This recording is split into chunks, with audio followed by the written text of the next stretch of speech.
तक वो स्टेज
माननीय प्रधानमंत्री श्री नरेंद्र मोदी जी, भारत से आए अन्य गणमान्य अतिथिगण, मैं आप सबों का जापान में रह रहे भारतवंशियों की ओर से हृदय से स्वागत करता हूं। देवियों और सज्जनों, अब हमारे गर्व का प्रतीक राष्ट्रगान की धुन बजाई जाएगी।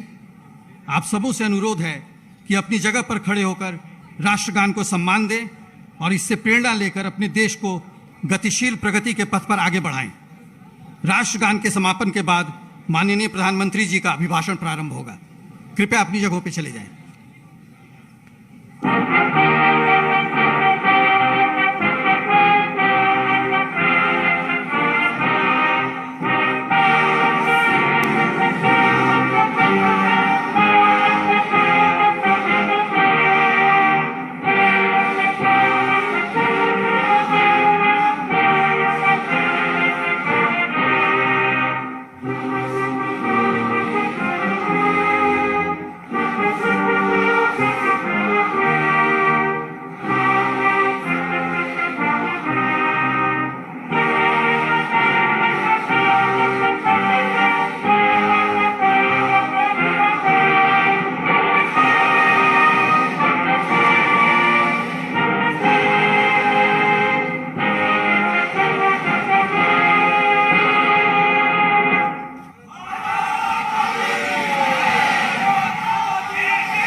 भारत माता की, भारत माता की।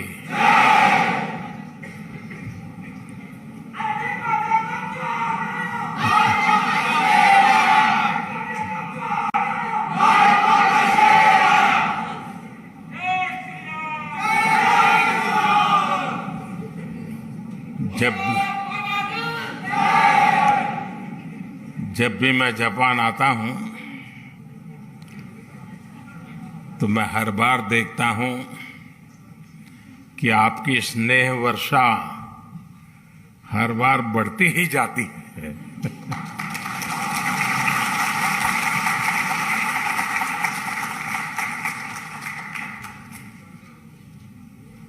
आप में से कई साथी ऐसे हैं जो अनेक वर्षों से यहां बसे हुए हैं। जापान की भाषा, यहाँ की वेशभूषा, कल्चर, खानपान एक प्रकार से आपके जीवन का भी हिस्सा बन गया है। और हिस्सा बनने का एक कारण ये भी है कि भारतीय समुदाय के संस्कार समावेशक रहे हैं, लेकिन साथ साथ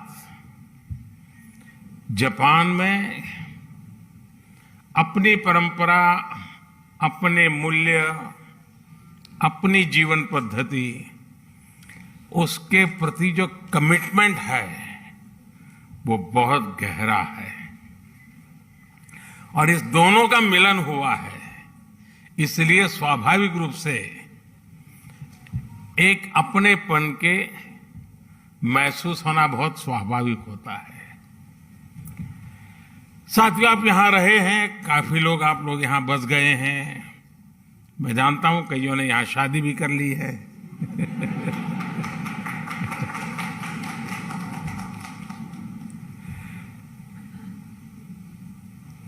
लेकिन ये भी सही है,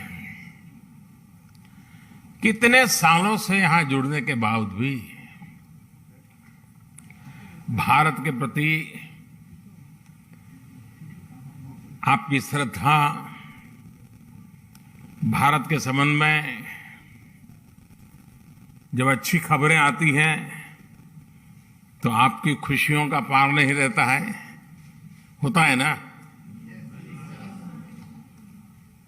और कभी कोई बुरी खबर आ जाए तो सबसे ज्यादा दुखी भी आप ही होते हैं।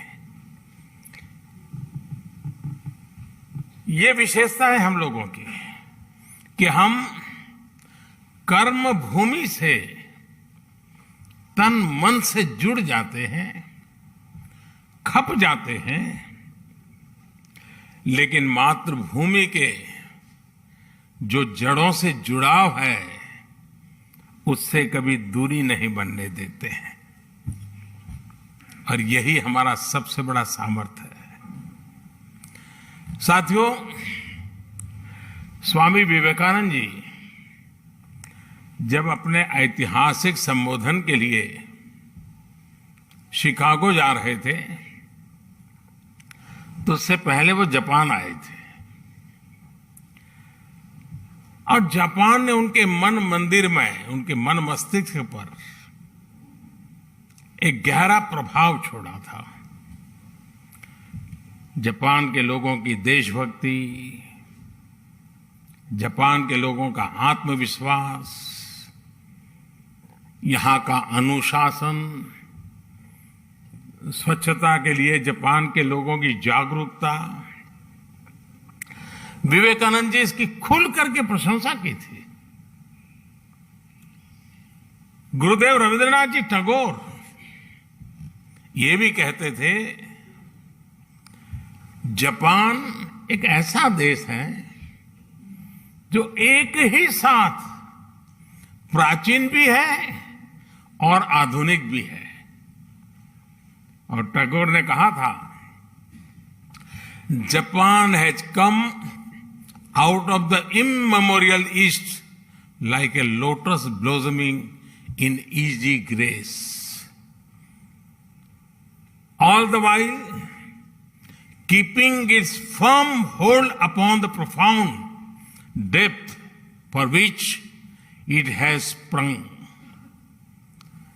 यानी कहना वो चाहते थे कि जापान कमल के फूल की तरह जितनी मजबूती से अपनी जड़ों से जुड़ा है, उतनी ही भव्यता से वो हर तरफ सुंदरता को भी बढ़ाता है। हमारे इन महापुरुषों की ऐसी ही पवित्र भावनाएं जापान के साथ हमारे संबंधों की गहराइयों को स्पष्ट करती हैं। साथियों, इस बार जब मैं जापान आया हूं तो हमारे डिप्लोमेटिक संबंधों को 70 साल होने जा रहे हैं, 7 दशक। साथियों, आप भी यहां रहते हुए अनुभव करते होंगे, हिंदुस्तान में भी हर कोई अनुभव करता है कि भारत और जापान नेचुरल पार्टनर है। भारत के विकास में, भारत की विकास यात्रा में जापान की महत्वपूर्ण भूमिका रही है। जापान से हमारा रिश्ता आत्मीयता का है, अध्यात्म का है। जापान से हमारा रिश्ता सहयोग का है, अपनेपन का है। और इसलिए एक प्रकार से इस रिश्ता हमारा सामर्थ्य का है, ये रिश्ता सम्मान का है और ये रिश्ता विश्व के लिए साझे संकल्प का भी है। जापान से हमारा रिश्ता बुद्ध का है, बोध का है, ज्ञान का है। हमारे महाकाल है तो जापान में दाइकोकुतेन है। हमारे ब्रह्मा है तो जापान में बोनतेन है। हमारी मां सरस्वती है तो जापान में बेंजाइतेन है। हमारी महादेवी लक्ष्मी है तो जापान में किचिजोतेन है।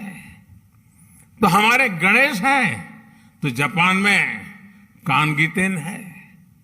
जापान में अगर जैन की परंपरा है तो हम ध्यान को, मेडिटेशन को आत्मा से साक्षात्कार का माध्यम मानते हैं। 21वीं सदी में भी भारत और जापान के इन सांस्कृतिक संबंधों को हम पूरी प्रतिबद्धता के साथ आगे बढ़ा रहे हैं। और मैं तो काशी का सांसद हूं और बड़े गर्व से कहना चाहूंगा कि जापान के पूर्व प्रधानमंत्री श्री अबे जब काशी आए थे तब उन्होंने एक बहुत बढ़िया सौगात काशी को दी। काशी में जापान के सहयोग से बना रुद्राक्ष, और जो मेरी कभी कर्मभूमि रही वो अहमदाबाद में जैन गार्डन और काइजन एकेडमी, ये ऐसी बातें हैं जो हमें कितनी निकट लाती है। यहां आप सभी जापान में रहते हुए इस ऐतिहासिक बंधन को और मजबूत बना रहे हैं और सशक्त कर रहे हैं। साथियों, आज की दुनिया को भगवान बुद्ध के विचारों पर, उनके बताए रास्ते पर चलने की शायद पहले से ज्यादा जरूरत है। यही रास्ता है जो आज दुनिया की हर चुनौती, चाहे वो हिंसा हो, अराजकता हो, आतंकवाद हो, क्लाइमेट चेंज हो, इन सब से मानवता को बचाने का यही मार्ग है। भारत सौभाग्यशाली है कि उसे भगवान बुद्ध का प्रत्यक्ष आशीर्वाद मिला। उनके विचारों को आत्मसात करते हुए भारत निरंतर मानवता की सेवा कर रहा है। चुनौतियां चाहे किसी भी प्रकार की हो, कितनी बड़ी क्यों न हो, भारत उनका समाधान ढूंढता ही है। कोरोना से दुनिया के सामने जो 100 साल का सबसे बड़ा संकट पैदा हुआ वो हमारे सामने है। और ये जब शुरू हुआ था तब किसी को नहीं पता था कि आगे क्या होगा। शुरू में तो ऐसा ही लग रहा था वहां आया है, यहां क्या है। किसी को पता नहीं था इसको कैसे हैंडल किया जाए, और न वैक्सीन भी दी थी, और न इस बात का कोई आइडिया था कि वैक्सीन कब तक आएगी। यहां तक कि इस बात पर भी डाउट था कि वैक्सीन आएगी या नहीं आएगी। चारों तरफ अनिश्चितता का माहौल था। उन परिस्थितियों में भी भारत ने दुनिया के देशों में दवाएं भेजी। जब वैक्सीन्स अवेलेबल हुई तो भारत ने मेड इन इंडिया वैक्सीन्स अपने करोड़ों नागरिकों को भी और दुनिया के 100 से अधिक देशों को भी भेजी।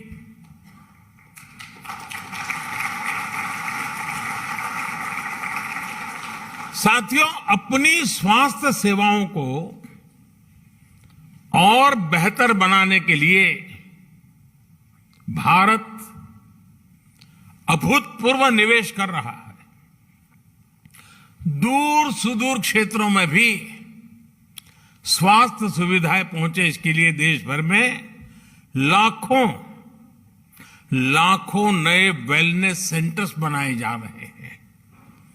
आपको ये जानकर के भी खुशी होगी, शायद आज आपने भी सुना होगा, वर्ल्ड हेल्थ ऑर्गेनाइजेशन WHO ने भारत की आशा वर्कर्स, आशा बहनों को director generals global health leader award से सम्मानित किया है।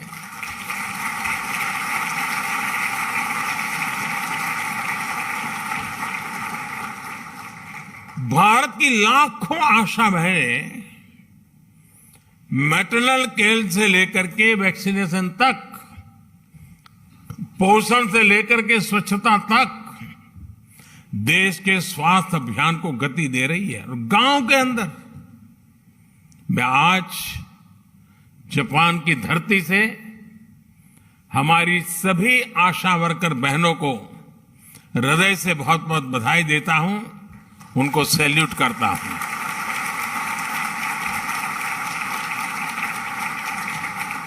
साथियों, भारत आज किस तरह वैश्विक चुनौतियों का मुकाबला करने में मदद कर रहा है, इसका एक और उदाहरण एनवायरनमेंट का भी है। आज क्लाइमेट चेंज विश्व के सामने मौजूद एक महत्वपूर्ण संकट बन गया है। हमने भारत में इस चुनौती को देखा भी और उस चुनौती से स्थायी समाधान के लिए रास्ते भी खोजने की दिशा में हम आगे बढ़े। भारत ने 2070 तक नेट जीरो के लिए कमिट किया है।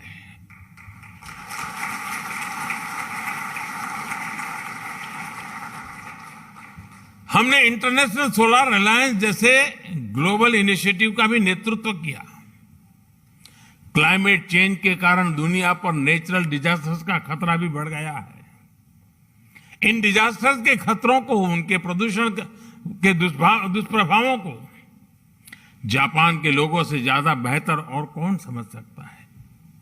प्राकृतिक आपदाओं से जापान ने लड़ने की क्षमता भी बना दी है। जिस तरह जापान के लोगों ने इन चुनौतियों का सामना किया है,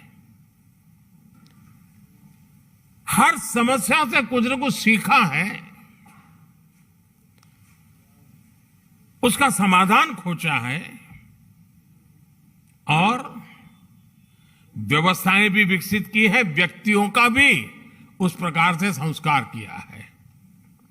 यह अपने आप में सराहनीय है। इस दिशा में भी भारत ने CDRI यानी coalition for disaster resilient infrastructure में लीड ली है। साथियों, भारत आज ग्रीन फ्यूचर, ग्रीन जॉब्स के लिए, कैरियर रोडमैप के लिए भी बहुत तेजी से आगे बढ़ रहा है। भारत में इलेक्ट्रिक मोबिलिटी को व्यापक प्रोत्साहन दिया जा रहा है। ग्रीन हाइड्रोजन को हाइड्रोकार्बन का विकल्प बनाने के लिए विशेष मिशन शुरू किया गया है। बायोफ्यूल से जुड़ी रिसर्च और इंफ्रास्ट्रक्चर के निर्माण पर बहुत बड़े स्केल पर काम चल रहा है। भारत ने इस दशक के अंत तक अपनी टोटल इंस्टॉल्ड पावर कैपेसिटी का 50% 50% नॉन फॉसिल फ्यूल से पूरा करने का संकल्प लिया है।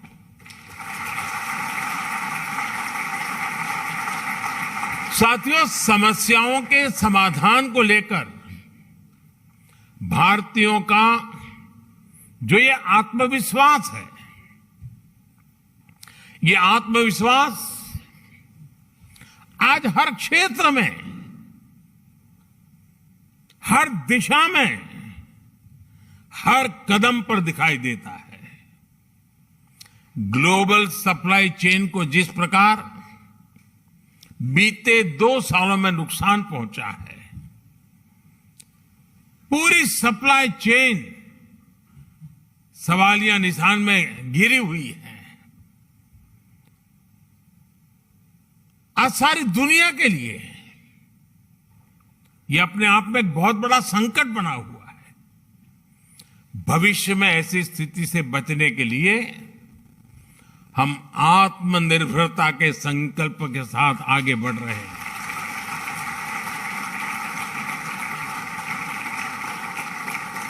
और आत्मनिर्भरता का ये हमारा संकल्प सिर्फ भारत के लिए है ऐसा नहीं है।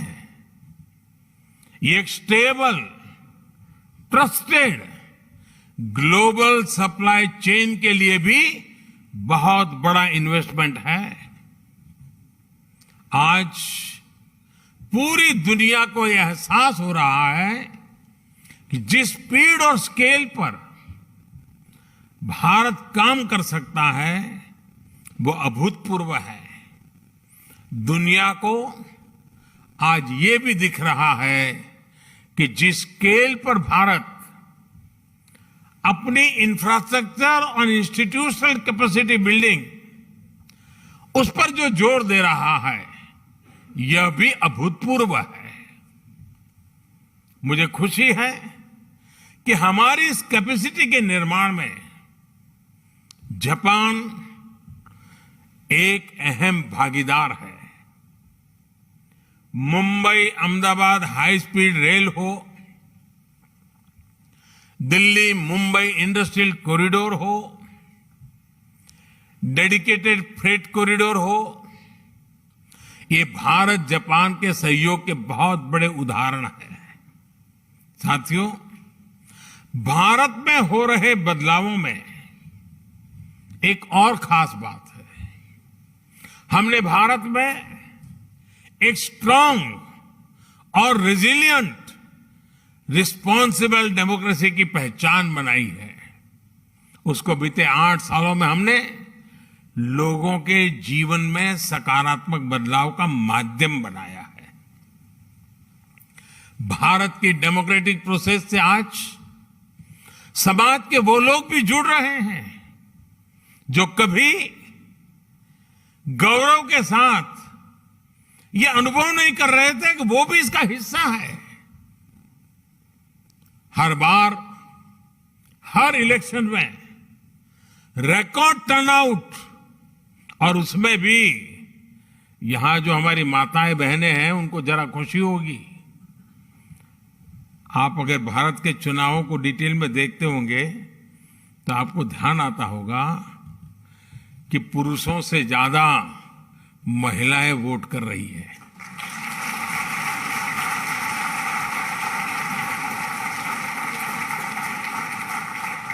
ये इस बात का प्रमाण है कि भारत में डेमोक्रेसी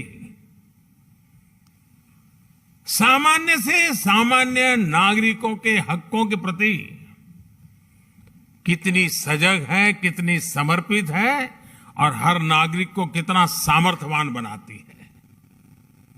साथियों, मूल सुविधाओं के साथ साथ हम भारत के एस्पिरेशन को भी नई बुलंदी दे रहे हैं, नया आयाम दे रहे हैं। भारत में इंक्लूसिवनेस का, लीकेज प्रूफ गवर्नेंस का, यानी एक ऐसी डिलीवरी व्यवस्था, टेक्नोलॉजी का भरपूर उपयोग करते हुए एक ऐसे मैकेनिज्म को विस्तार किया जा रहा है ताकि जो जिस चीज का हकदार है वो बिना मुसीबतें, बिना कोई सिफारिश को, बिना कोई करप्शन किए अपने हक को प्राप्त कर सकता है और उसमें हम पूरी ताकत से जुटे हुए हैं।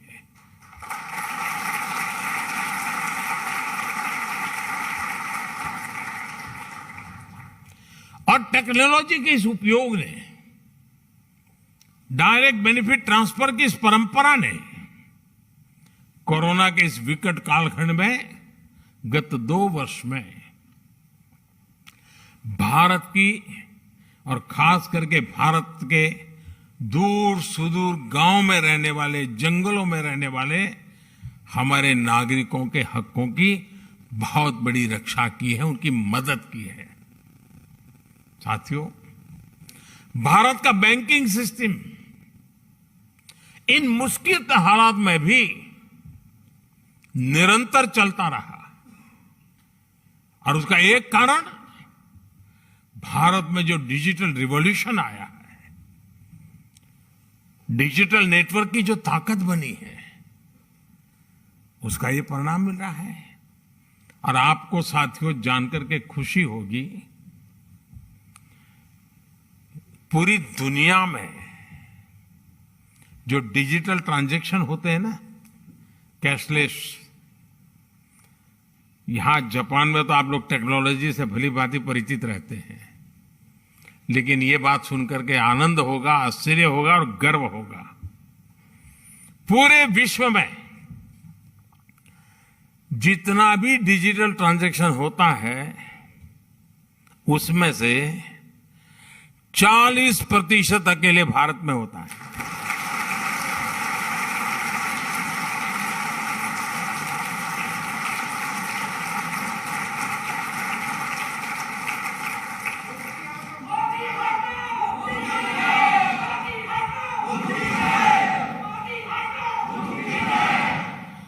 कोरोना के शुरुआती दिनों में जब सब बंद था, उस संकट के कालखंड में भी भारत सरकार एक क्लिक बटन दबा करके एक साथ करोड़ों भारतीयों तक आसानी से उनके लिए जो मदद पहुंचानी है पहुंचा पाते थे।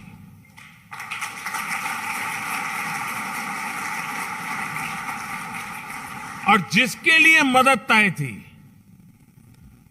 उसी को मिली, समय पर मिली, और इस संकट से जूझने का उसे सामर्थ्य भी मिला।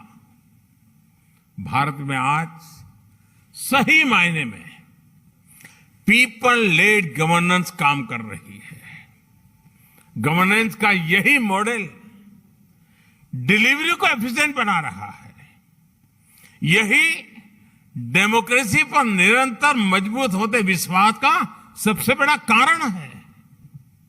साथियों, आज जब भारत आजादी के 75 साल मना रहा है, आजादी का अमृत महोत्सव मना रहा है, तो वो आने वाले 25 साल यानी आजादी के 100वें वर्ष तक हिंदुस्तान को हमें कहां पहुंचाना है, किस ऊंचाई को प्राप्त करना है, विश्व में हमारे झंडा कहां कहां कैसे कैसे गाड़ना है, आज हिंदुस्तान उस रोड मैप तैयार करने पर लगा हुआ है।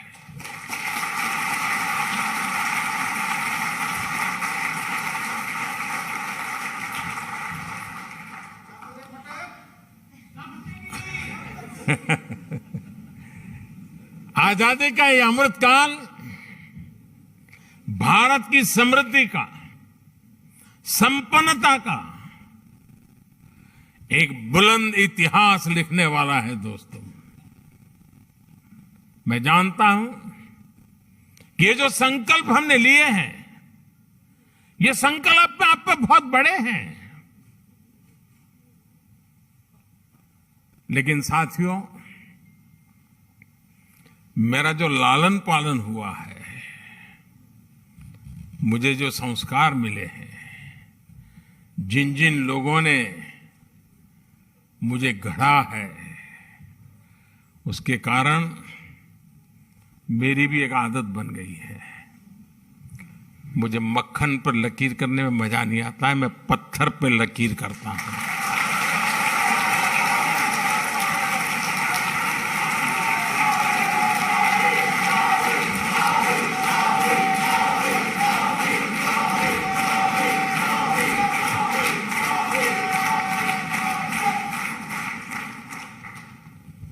लेकिन साथियों, सवाल मोदी का नहीं है। आज हिंदुस्तान से 130 करोड़ लोग, और मैं जापान में बैठे हुए लोगों के भी आंखों में वही देख रहा हूं, आत्मविश्वास। 130 करोड़ देशवासियों का आत्मविश्वास, 130 करोड़ संकल्प, 130 करोड़ सपने, और इस 130 करोड़ सपनों को पूर्ण करने का ये विराट सामर्थ्य परिणाम निश्चित लेकर रहेगा। दोस्तों, हमारे सपनों का भारत हम देख के रहेंगे।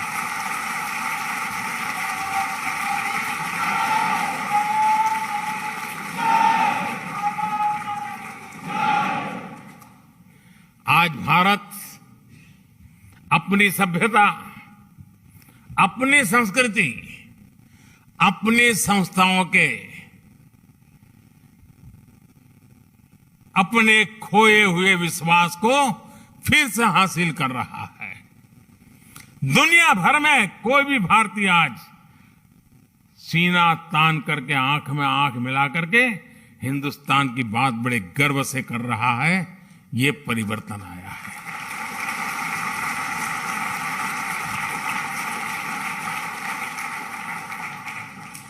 आज मुझे यहां आने से पहले भारत की महानताओं से प्रभावित कुछ लोग जो अपना जीवन खपा रहे हैं, ऐसे लोगों के दर्शन करने का मुझे मौका मिला, और बड़े गर्व से वो कह रहे थे योग की बातें। वो योग को समर्पित है। जापान में भी शायद ही कोई होगा जिसको योग की कल्पना न हो। हमारा आयुर्वेद, हमारी पारंपरिक चिकित्सा पद्धति, आजकल तो हमारे मसाले सब दूर, उसकी मांग बढ़ रही है। लोग हमारी हल्दी मंगवा रहे हैं। इतना ही नहीं साथियों, हमारी खादी, वरना तो आजादी के बाद धीरे धीरे धीरे धीरे उन नेताओं के कॉस्ट्यूम बनकर के रह गई थी।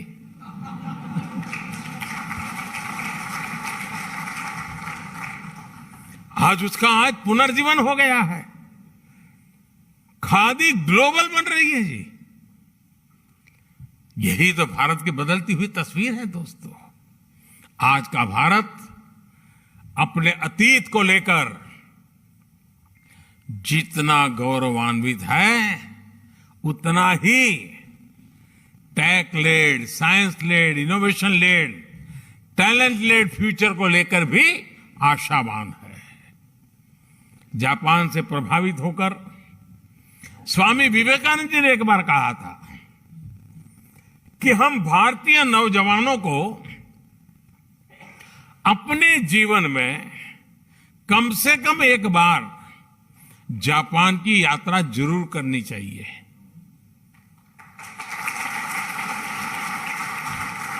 आप लोग ये वाक्य पढ़ करके आएंगे हो ऐसा मैं तो नहीं मानता हूं, लेकिन विवेकानंद जी ने भारत के लोगों को कहा था कि भाई एक बार देखकर तो आओ जापान है कैसा। साथियों, उस जमाने में स्वामी विवेकानंद जी ने जो कहा था, आज के युग के अनुरूप उसी बात को, उसी सद्भावना को आगे बढ़ाते हुए मैं कहना चाहूंगा कि जापान का हर युवा अपने जीवन में कम से कम एक बार भारत की यात्रा करें।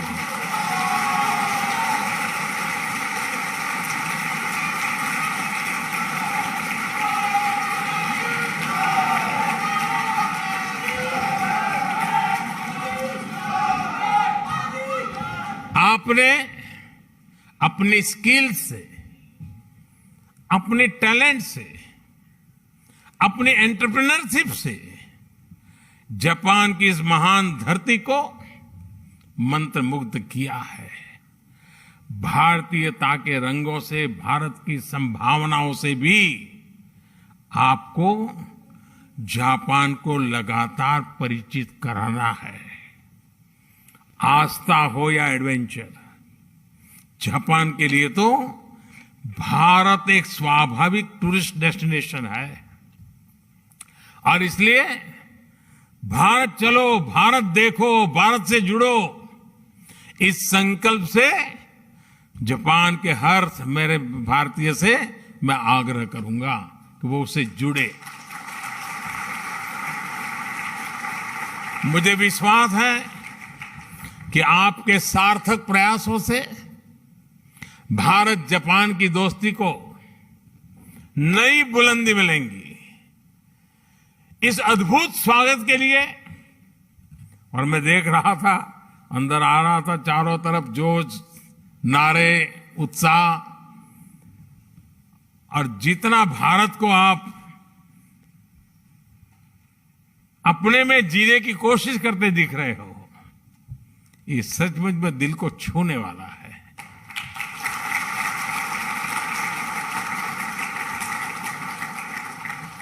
आपका ये प्यार, ये स्नेह हमेशा बना रहे। इतनी बड़ी तादाद में आकर के, और मुझे बताया गया कि जापान में से सिर्फ टोक्यो से नहीं, बाहर से भी कुछ साथी आज आए हैं। पहले मैं आया करता था, इस बार नहीं आ पाया था, आप भी आ गए।